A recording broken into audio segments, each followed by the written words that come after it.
Hello guys, and welcome back to this channel, where today guys, I'll be showing you how to integrate Microsoft Teams with other apps.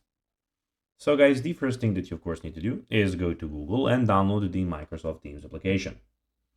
After that, you just need to go and log into your profile or register to Microsoft Teams if you haven't already done that of course. But now guys, let's see what we actually have in front of us here.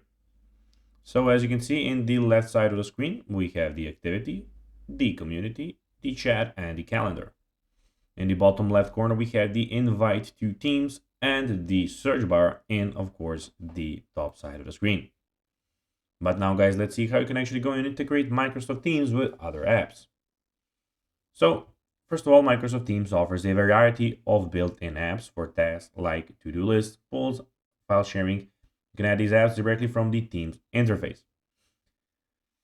You can add third-party apps from Teams App Store. Go to the app section on the left sidebar, search for app you want to add and click on that app, of course. So you need to go to the left sidebar, and here you can of course find apps and everything on the search bar, and you can go and find the apps that you want.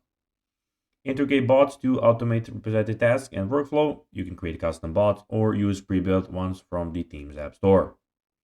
Teams integrates seamlessly with other Microsoft 365 apps like Word, Excel, and SharePoint. You can access and share files directly within Teams. If you have specific needs, you can develop custom apps using the Teams platform. This requires some technical knowledge, but offers the most solutions. So guys, that will be everything for this video. I hope that you found this video informative and entertaining, guys. If you did, don't forget to like this video, share it, subscribe to the channel, and put the notifications on, as guys, this really helps us grow our channel. That will be everything for this video. I hope you enjoyed it. And guys, as always, I'll be seeing you in the next one. Bye, guys.